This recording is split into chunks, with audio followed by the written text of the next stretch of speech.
বাংলাদেশের আন্তর্জাতিক অপরাধ ট্রাইব্যুনালে শেখ হাসিনার মৃত্যুদণ্ডের রায় ঘোষণার পর সতর্ক প্রতিক্রিয়া জানিয়েছেন ভারতের পররাষ্ট্র মন্ত্রণালয়।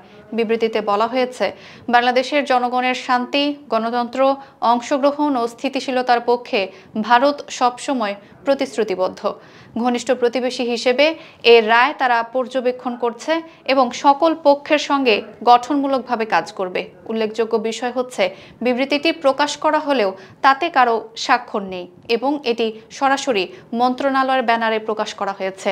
রায় ঘোষণার পরপরই বাংলাদেশ পররাষ্ট্র মন্ত্রণালয় এক বিজ্ঞপ্তিতে মৃত্যুদণ্ডপ্রাপ্ত শেখ হাসিনা ও সাবেক স্বরাষ্ট্রমন্ত্রী আসাদুজ্জামান খান কামালকে বাংলাদেশে হস্তান্তরের আহ্বান জানায়। তাদের ভাষায়, মানবতাবিরোধী অপরাধে দণ্ডিত ব্যক্তিদের অন্য কোনো দেশ আশ্রয় দিলে সেটি হবে অবন্ধুসুলভ আচরণ এবং ন্যায় বিচারের প্রতি অবজ্ঞা। বাংলাদেশ স্পষ্টভাবে বলেছে, ভারত যেন অনতিবিলম্বে দুজনকে হস্তান্তর করে, কারণ দুই দেশের মধ্যকার প্রত্যর্পণ চুক্তি অনুযায়ী এটি ভারতের একটি বাধ্যতামূলক দায়িত্ব।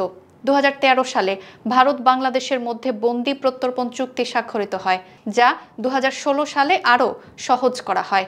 এই চুক্তির ভিত্তিতে দু দেশের যে কোনো পলাতক ব্যক্তিকে গ্রেফতারি পরোয়ানা থাকলে হস্তান্তর করা সম্ভব। বাংলাদেশ ইতিমধ্যে ভারতকে চিঠি দিয়ে জানিয়েছে, শেখ হাসিনা ও কামালের বিরুদ্ধে মামলা, অভিযোগপত্র এবং বৈধ গ্রেফতারি পরোয়ানা সবই সক্রিয় রয়েছে। তবে বিশেষজ্ঞরা বলছেন, প্রত্যর্পণ চুক্তিতে এমন কয়েকটি ধারা আছে যেগুলোর কারণে ভারত বাধ্য নয়। চুক্তির 6 নম্বর অনুচ্ছেদে বলা হয়েছে, যদি অভিযোগের রাজনৈতিক চরিত্র থাকে তবে প্রত্যর্পণ করা বাধ্যতামূলক নয়। আর 8 নম্বর অনুচ্ছেদে উল্লেখ আছে, বিচারের পেছনে যদি সৎ উদ্দেশ্য না থাকে সেক্ষেত্রেও ভারত বা বাংলাদেশ প্রত্যর্পণ প্রত্যাখ্যান করতে পারে। ভারতের কূটনীতিক ও আইনি মহল চাইলে এই দুই অনুচ্ছেদকে চুক্তি হিসেবে দাঁড় করাতে পারে।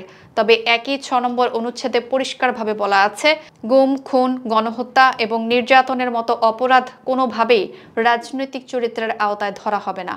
আর শেখ হাসিনা ও আসাদুজ্জামান খান কামাল দুজনকে জুলাই হত্যাকাণ্ডে হত্যার নির্দেশ ও খুনের দায়ে মৃত্যুদণ্ড দিয়েছে আন্তর্জাতিক অপরাধ ট্রাইব্যুনাল। বিশেষজ্ঞদের মতে, এই পরিস্থিতিতে দুজনকে ফেরাতে জোরালো কূটনৈতিক তৎপরতা শুরু করা ছাড়া বিকল্প নেই।